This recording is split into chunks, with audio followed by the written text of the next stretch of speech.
Hi friends, welcome back to my YouTube channel Shubha Manu vlogs. Friends, ಇವತ್ತು ನನ್ನ weight loss ಜರ್ನಿಯ day 25 ಆಗಿರುತ್ತೆ. ಹಾಗಾಗಿ ನಾನಿಲ್ಲಿ ಬೆಳಿಗ್ಗೆ ಬೇಗನೆ ಎದ್ದು ಎಕ್ಸಸೈಜ್ನ ಮುಗಿಸ್ಕೊಂಡು ಎಕ್ಸಸೈಜ್ ಮುಗಿದ ನಂತರ ನಾನಿಲ್ಲಿ ವಾಕಿಗೆ ಬಂದಿದ್ದೀನಿ. ಅಂತ ಅಂದರೆ ಫಸ್ಟಿಗೆ ನಾವು ವಾರ್ಮಪ್ಗೋಸ್ಕರ ವಾಕ್ ಮಾಡ್ಕೋಬೇಕು, ಅದಾದ ನಂತರ ಎಕ್ಸಸೈಜ್ ಮಾಡ್ಕೋಬೇಕು. ಬಟ್ ನಾನಿಲ್ಲಿ ಸ್ವಲ್ಪ ಉಲ್ಟಾ ಮಾಡ್ಕೋತಾ ಇದ್ದೀನಿ. ಏನಕ್ಕಂತಂದರೆ ಇನ್ನೂ ಚಳಿಗಾಲ ಮುಗ್ದಿಲ್ಲ, ಅಂದರೆ ಶಿವರಾತ್ರಿ ಬಂದ ತಕ್ಷಣವೇ ಚಳಿ ಮುಗಿಯುತ್ತೆ. ಹಾಗಾಗಿ ಇನ್ನು ಶಿವರಾತ್ರಿ ಹಬ್ಬ ಕಳೆಯೋವರೆಗೂ ಇದೇ ರೀತಿ ಮಾಡ್ಕೊಳ್ಳೋಣ. ಅಂದರೆ ಫಸ್ಟಿಗೆ ಎಕ್ಸಸೈಜ್ ಮಾಡ್ಕೊಂಡು ಅದಾದಮೇಲೆ ವಾಕ್ ಮಾಡೋಣ ಅಂತ ಅಂದ್ಕೊಂಡಿದ್ದೀನಿ. ಅಂದರೆ ವಾಕ್ ಹೋಗಿದ್ದು ಬಂದು ಎಕ್ಸಸೈಜ್ ಮಾಡ್ಕೊಳ್ಳೋದಕ್ಕೆ ತುಂಬಾ ಲೇಟ್ ಆಗುತ್ತೆ. ಇನ್ನು ವಾಕಿಗೆಲ್ಲ ಕತ್ಲೆ ಟೈಮಲ್ಲಿ ಹೋಗೋಕ್ಕಾಗಲ್ಲ. ಸ್ವಲ್ಪ ಬೆಳಕಿತ್ತು ಅಂದರೆ ಆರಾಮಾಗಿ ಏನು ಭಯ ಇಲ್ಲದಂತೆಯೇ ಹೋಗಿದ್ದು ಬರ್ಬೋದು. ಮತ್ತು ಚಳಿನೂ ಕೂಡ ತುಂಬಾ ಜಾಸ್ತಿ ಇರೋದ್ರಿಂದ ಸ್ವಲ್ಪ ಬೆಳಕಾದ್ಮೇಲೆ ಹೋಗ್ತು ಅಂತ ಅಂದರೆ ಅಷ್ಟು ಚಳಿನೂ ಇರೋಲ್ಲ, ಮತ್ತು ಜನಗಳು ಕೂಡ ಓಡಾಡ್ತಾ ಇರ್ತಾರೆ. ಹಾಗಾಗಿ ಉಲ್ಟಾ ಮಾಡ್ಕೋತಾ ಇದ್ದೀನಿ. ಬಟ್ ನೆಕ್ಸ್ಟ್ ಇದರಲ್ಲಿ ಚೇಂಜ್ ಮಾಡ್ಕೋತೀನಿ. ಒಂದು ಸ್ವಲ್ಪ ಏನು ಚಳಿ ಎಲ್ಲ ಕಡಿಮೆ ಆದಮೇಲೆ. ಅಂತ ಅಂದರೆ ಬಂದು ನಾನು ಅಡುಗೆ ಎಲ್ಲ ಮಾಡಬೇಕಲ್ಲ, 8 ಗಂಟೆ ಅಷ್ಟರಲ್ಲೆಲ್ಲ ಅಡುಗೆ ಮಾಡಬೇಕು. ಹಾಗಾಗಿ ಸ್ವಲ್ಪ ಹಿಂಸೆ ಆಗುತ್ತೆ ಅಂತ ಹೇಳ್ಬಿಟ್ಟು ಬೇಗನೆ ಇದು ಎಕ್ಸಸೈಜ್ ಮುಗಿಸ್ಕೊಂಡು ನಾನು ವಾಕನ್ನು ಕೂಡ ಮುಗಿಸ್ಕೋತಾ ಇದ್ದೀನಿ. ಇನ್ನು ಇವತ್ತು ಸಂಡೇ ಅಂದರೆ ನಾನು ಮೊದಲೇ ಹೇಳ್ದಂಗೆ ಒಂದು 3 ಡೇಸ್ ಇಲ್ಲ 2 ಡೇಸು ಬಿಫೋರೇ ವೀಡಿಯೋನ ಇಟ್ಕೊಂಡಿರ್ತೀನಿ. ಡೇ ಬೈ ಡೇ ನಾನು ಅದನ್ನು ಅಪ್ಲೋಡ್ ಮಾಡ್ತೀನಿ ಎಡಿಟಿಂಗ್ ಮಾಡಿ ಅಂತೇನು ಹೇಳಿದೆ. ಇವತ್ತು ಸಂಡೇ ಆಗಿರೋದ್ರಿಂದ ಸ್ವಲ್ಪ ಲೇಟಾಗಿಯೇ ಎದ್ದು ನನ್ನ ರೊಟೀನ ಸ್ಟಾರ್ಟ್ ಮಾಡ್ಕೊಂಡಿದ್ದೀನಿ. ಅಂತ ಅಂದರೆ ರಜೆ ಇರುತ್ತಲ್ವ, ಎಲ್ಲೂ ಹೋಗಲ್ಲ ಡ್ಯೂಟಿಗೆ ಮತ್ತು ಸ್ಕೂಲಿಗೆಲ್ಲ ಚಿಂಟು ಹೋಗಲ್ಲ ಅಂತ ಹೇಳ್ಬಿಟ್ಟು. ಮತ್ತು ಸಂಡೇ ಆಗಿರೋ ಕಾರಣ ಇಡ್ಲಿ ಮಾಡಿಕೊಂಡು ಇಡ್ಲಿಗೆ ಚಿಕನ್ ಸಾಂಬಾರನ್ನ ಮಾಡ್ಕೊಳ್ಳೋಣ, ಕಾಂಬಿನೇಷನ್ ಚೆನ್ನಾಗಿರುತ್ತೆ ಅಂತ ಅಂದ್ಕೊಂಡೆ.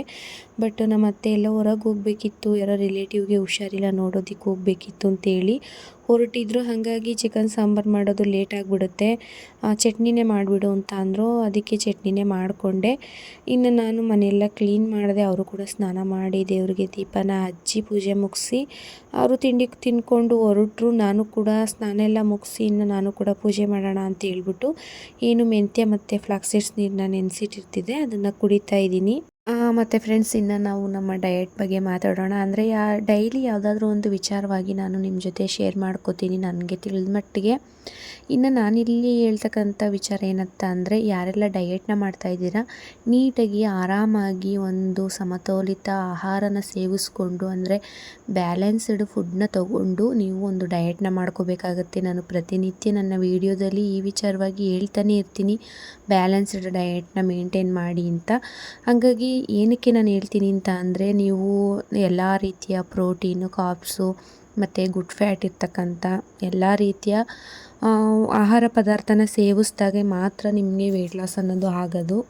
ಬೇಗನೆ ವೆಯ್ಟ್ ಲಾಸ್ ಆಗಬೇಕು ಅಂತ ಹೇಳ್ಬಿಟ್ಟು ನೀವೇನು ಮಾಡ್ತೀರಾ ಅಂತ ಅಂದರೆ, ಕಡಿಮೆ ಕ್ಯಾಲೋರಿ ಇರ್ತಕ್ಕಂಥ ಒಂದು ಫುಡ್ನ ತಗೋತೀರಾ. ನಿಮ್ಮ ಡಯೆಟ್ನಲ್ಲಿ ಏನು ಮಾಡೋದು ಅಂತಂದರೆ, ಹಣ್ಣುಗಳೇ ತಿನ್ನೋದು, ಇಲ್ಲ ಅಂದರೆ ತರಕಾರಿಗಳೇ ತಿನ್ನೋದು, ಇಲ್ಲ ಸೌತೆಕಾಯಿನೇ ತಿಂದ್ಕೊಂಡು, ಇಲ್ಲ ಒಂದು ಮೊಟ್ಟೆನೇ ತಿಂದ್ಕೊಂಡು ದಿನವಿಡೀ ವೆಯ್ಟ್ ಲಾಸ್ನ ಮಾಡ್ಕೊಳ್ಳೋದು ಅಂಥೇಳಿ ಮಾಡ್ಕೋತಾ ಇರ್ತೀರ. ಇದನ್ನು ನಾವು ಕ್ರ್ಯಾಶ್ ಡಯೆಟ್ ಅಂತ ಕರಿತೀವಿ. ಅಂದರೆ ನಮ್ಮ ದೇಹಕ್ಕೆ ನಾವು ಒಂದು ವೆಯ್ಟ್ ಲಾಸ್ ಜರ್ನಿನ ಸ್ಟಾರ್ಟ್ ಮಾಡ್ಕೋತು ಅಂತ ಅಂದರೆ, ಅದು ಹೆಣ್ಮಕ್ಳಲ್ಲಿ 1000ರಿಂದ 1200 ಕ್ಯಾಲೋರಿಯಷ್ಟು ನಮಗೆ ಫುಡ್ಡು ನಮ್ಮ ದೇಹಕ್ಕೆ ಅವಶ್ಯಕತೆ ಇರುತ್ತೆ. ನಾವೇನು ಮಾಡ್ತೀವಿ, ಒಂದು 500ರಿಂದ 600 ಕ್ಯಾಲೋರಿಯಷ್ಟು ಫುಡ್ಡನ್ನು ಕೊಡ್ತೀವಿ. ನಮಗೆ ಗೊತ್ತಾಗಲ್ಲ, ನಾವು ಕಡಿಮೆ ತಿಂತಾ ಇರ್ತೀವಲ್ವ, ಇಷ್ಟು ಕ್ಯಾಲೋರಿ ಅಂತ ನಾವು ಹೆಂಗೆ ಕೌಂಟ್ ಮಾಡ್ಕೊಳ್ಳೋದು ಅನ್ನೋದು ಗೊತ್ತಾಗಲ್ಲ. ಆ ಟೈಮಲ್ಲಿ ನಾವೇನು ಮಾಡ್ತೀವಿ, ಕಡಿಮೆ ಕ್ಯಾಲೋರಿನ ನಮ್ಮ ದೇಹಕ್ಕೆ ಕೊಟ್ಟಾಗ ಅದು ಕ್ರ್ಯಾಶ್ ಡಯಟಿಂಗ್ ಆಗುತ್ತೆ. ಆ ಕ್ರ್ಯಾಶ್ ಡಯಟಿಂಗ್ನ ಮಾಡಿದಾಗ ಹೌದು ನೀವು ಕಡಿಮೆ ಆಗ್ತೀರಾ, ತಿಂಗಳಲ್ಲಿ 7ರಿಂದ 8 kgವರೆಗೂ ಕಡಿಮೆ ಆಗ್ತೀರಾ. ಕೆಲವೊಬ್ಬರು ಇನ್ನೂ ಜಾಸ್ತಿ ಕಡಿಮೆ ಆಗ್ತಾರೆ. ಆ ರೀತಿ ಕಡಿಮೆ ಆದಾಗ ನಮ್ಮ ದೇಹದಲ್ಲಿರ್ತಕ್ಕಂಥ ಕೊಬ್ಬು ಕರಗಲ್ಲ. ಕೊಬ್ಬಿನ ಬದಲು, ಅಂದರೆ ಕೊಲೆಸ್ಟ್ರಾಲ್ನ ಬದಲು ನಮ್ಮ ದೇಹದಲ್ಲಿರ್ತಕ್ಕಂಥ ಮಾಂಸಖಂಡ ಕಡಿಮೆ ಆಗುತ್ತೆ. ಅಂದರೆ ಮಸಲ್ಸ್ ಎಲ್ಲ ಕಡಿಮೆ ಆಗಿಬಿಡುತ್ತೆ, ಲಾಸ್ ಆಗಿಬಿಡುತ್ತೆ. ಇನ್ನು ನಮ್ಮ ಮೂಳೆ ಎಲ್ಲ ಸೌದೋಗುತ್ತೆ. ಹಾಗಾಗಿ ನಮ್ಮ ದೇಹದಲ್ಲಿರ್ತಕ್ಕಂಥ ಏನು ಒಂದು ಫ್ಯಾಟ್ ಇದೆಯಲ್ಲ, ಅದು ಮಾತ್ರ ಕರಗಲ್ಲ. ನೀವು 1 kg ಫ್ಯಾಟ್ನ ಕರಗಿಸ್ಕೋತು ಅಂತ ಅಂದರೆ ನಿಮ್ಮ ಬಾಡಿ ಎಷ್ಟು ಫಿಟ್ಟಾಗಿ ಕಾಣಿಸುತ್ತೆ ಅಂತ ಅಂದರೆ, ನಾವು ಫ್ಯಾಟ್ನ ಕರಗಿಸ್ಕೊಂಡು ಅದ್ರ ಬದಲಿಗೆ ಆ ಜಾಗದಲ್ಲಿ ಮಸಲ್ಸ್ ಬೆಳವಣಿಗೆ ಆದರೆ ಓಕೆ. ನೀವು ಕ್ರ್ಯಾಶ್ ಡಯೆಟ್ನ ಮಾಡಿಕೊಂಡು ಇಲ್ಲ ಮಸಲ್ಸ್ನ ಕರಗಿಸ್ಕೊಂಡು ಆ ಜಾಗದಲ್ಲಿ ಫ್ಯಾಟ್ನ ಬೆಳವಣಿಗೆ ಮಾಡ್ಕೋತೀವಿ ಅಂದರೆ ಅದು ತಪ್ಪಾಗುತ್ತೆ. ಹಾಗಾಗಿ ನಾವೊಂದು ಮಸಲ್ಸ್ನ ಗೇನ್ ಮಾಡ್ಕೋಬೇಕೇ ಹೊರತು ನಮ್ಮ ವೆಯ್ಟ್ ಲಾಸ್ ಜರ್ನಿಯಲ್ಲಿ ಮಸಲ್ಸ್ನ ಲಾಸ್ ಮಾಡ್ಕೋಬಾರ್ದು.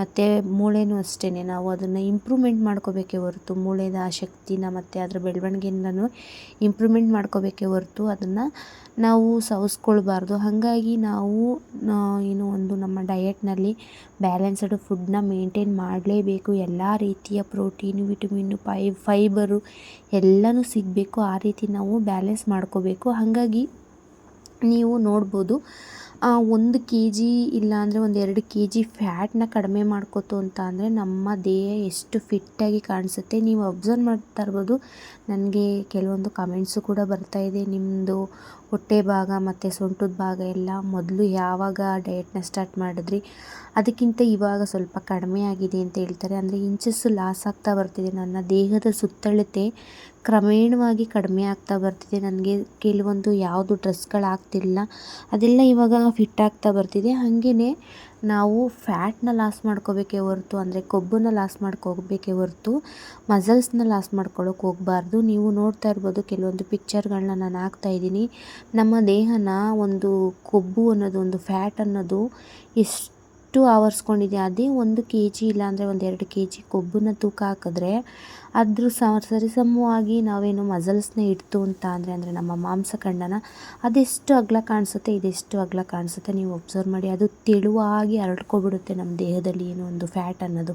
ಅದೇ ಮಾಂಸಖಂಡ ಅನ್ನೋದು ಬಿಗಿಯಾಗಿ ಒಂದು ಕಡೆ ಬೆಳವಣಿಗೆ ಆಗ್ತಾ ಬಂತು ಅಂದರೆ ಟೈಟಾಗಿರುತ್ತೆ ಅದು ನಮ್ಮ ದೇಹದಲ್ಲಿ. ಹಾಗಾಗಿ ಕೊಬ್ಬಿರೋದ್ರಿಂದ ನಮಗೆ ಎಲ್ಲ ಕಡೆ ಒಂಥರ ಜೋತು ಬೀಳೋದು ಮತ್ತು ಪಿಚ್ಚ ಪಿಚ್ಚ ಅಂತ ಮೈಯೆಲ್ಲ ಇರೋದು ಆ ರೀತಿ ಇರುತ್ತೆ. ಅದೇ ಮಾಂಸಖಂಡನೇ ಇತ್ತು ಅಂತ ಅಂದರೆ ಬಿಗಿಯಾಗಿರುತ್ತೆ ನಮ್ಮ ದೇಹ, ಫಿಟ್ಟಾಗಿರುತ್ತೆ, ಟೈಟಾಗಿರುತ್ತೆ.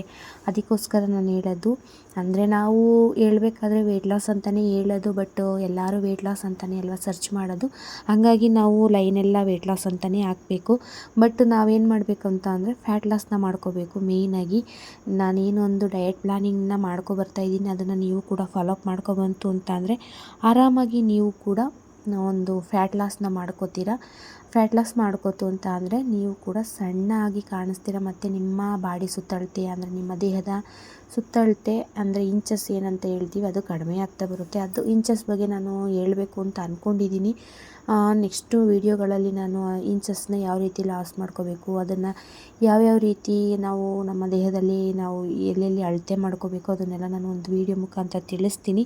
ಮತ್ತು ಬೆಳಿಗ್ಗೆ ಚಿಕನ್ನ ತಂದಿದ್ರಲ್ಲ, ಮಧ್ಯಾಹ್ನದ ಅಡುಗೆಗೆ ಚಿಕನ್ ಮಾಡ್ಕೊಳ್ಳೋಣ ಅಂತ ಹೇಳ್ಬಿಟ್ಟು ಚಿಕನ್ನ ಹುರಿತಾ ಇರಬೇಕಾದ್ರೇ ಸ್ನ್ಯಾಕ್ಸ್ ಅವರಲ್ಲಿ ಸ್ವಲ್ಪ ಹುರಿದಿರ್ತಕ್ಕಂಥ ಚಿಕನ್ನ ತೊಗೊಂಡಿದ್ದೆ. ಅಂದರೆ ಸ್ನ್ಯಾಕ್ಸ್ ಏನೂ ತೊಗೊಂಡಿರಲಿಲ್ಲ. ಇನ್ನು ಮಧ್ಯಾಹ್ನಕ್ಕೆ 2 ಇಡ್ಲಿ ಜೊತೆಗೆ ಚಿಕನ್ ಸಾಂಬಾರು ಮತ್ತು ಗ್ರೇವಿನ ಏನು ತೊಗೊಂಡಿದ್ದೆ ಅದನ್ನು ತಿಂದೆ. ಬಟ್ ನನಗೆ ಸ್ವಲ್ಪ ಜೀರ್ಣ ಆಗಿಲ್ಲ ಅಂತ ಅನ್ನಿಸ್ತಾಯಿತ್ತು. ಹಾಗಾಗಿ ಅಂದರೆ ಜಾಸ್ತಿ ಏನೂ ತಿಂದಿಲ್ಲ, ಬಟ್ ಡಯೆಟ್ನ ಮಾಡ್ತಾ ಇರೋದ್ರಿಂದ ಜಾಸ್ತಿ 1 ಪೀಸ್ 2 ಪೀಸ್ ಜಾಸ್ತಿ ಆದ್ರೂ ಅದು ಜಾಸ್ತಿ ಅಂತ ಅನ್ನಿಸ್ಬಿಡುತ್ತೆ. ಹಾಗಾಗಿ ಸ್ವಲ್ಪ ನೈಟಿಗೆ ನಾನಿಲ್ಲಿ ಸಲಾಡ್ನ ತೊಗೊಳ್ಳೋಣ, ಅದ್ರ ಜೊತೆಗೆ ಚೆನ್ನಾಗಿ ಸೋಂಪೆಲ್ಲ ತಿಂದು ನೀರೆಲ್ಲ ಕುಡಿದು ಮಲ್ಗೋಣ ಸಾಕು, ನನಗೆ ಲೈಟಾಗಿರುತ್ತೆ. ತುಂಬ ಚಿಕನ್ನ ಈಗೂ ತೊಗೊಬಿಟ್ಟು ಅಂತ ಅಂದರೆ ಸ್ವಲ್ಪ ಹೊಟ್ಟೆ ಎಲ್ಲ ಭಾರ ಅನಿಸುತ್ತೆ ಅಂತ ಹೇಳ್ಬಿಟ್ಟು ಲೈಟಾಗಿ ಇಲ್ಲಿ ನಾನು ಸಲಾಡ್ನ ತೊಗೊಂಡು ನನ್ನ ಡೇನ ನಾನಿಲ್ಲಿ ಮುಗಿಸ್ಕೊತಾ ಇದ್ದೀನಿ. ಇನ್ನು ವೆಯ್ಟ್ ಲಾಸ್ ಅಂತ ನಾವೇನು ಹೇಳ್ತೀವಿ, ಆ್ಯಕ್ಚುಲಿ ಇದು ಫ್ಯಾಟ್ ಲಾಸ್ ಆಗಿರುತ್ತೆ. ಹಾಗಾಗಿ ಎಲ್ಲರೂ ವೆಯ್ಟ್ ಲಾಸ್ ಅಂತಲೇ ಹೇಳೋದ್ರಿಂದ ನಾವು ಕೂಡ ಅದೇ ರೀತಿ ಮೆನ್ಷನ್ ಮಾಡಬೇಕಾಗುತ್ತೆ. ಹಾಗಾಗಿ ನಾನಿಲ್ಲಿ ವೆಯ್ಟ್ ಲಾಸ್ ಅಂತಲೇ ಎಲ್ಲ ಕಡೆಯೂ ಬರೆಯೋದು. ಮತ್ತು ನನ್ನ ವೆಯ್ಟ್ ಲಾಸ್ ಜರ್ನಿಯ ಡೇ 25ನ ನಾನು ಇಲ್ಲಿಗೆ ಮುಗಿಸ್ಕೊತಾ ಇದ್ದೀನಿ. ಯಾರೆಲ್ಲ ವೀಡಿಯೋನ ಕೊನೆವರೆಗೂ ನೋಡಿದ್ರೆ ಎಲ್ರಿಗೂ ಥ್ಯಾಂಕ್ಸ್ನ ತಿಳಿಸ್ತಾ ನಾಳಿನ ವೀಡಿಯೋದಲ್ಲಿ ಸಿಗೋಣ ಫ್ರೆಂಡ್ಸ್.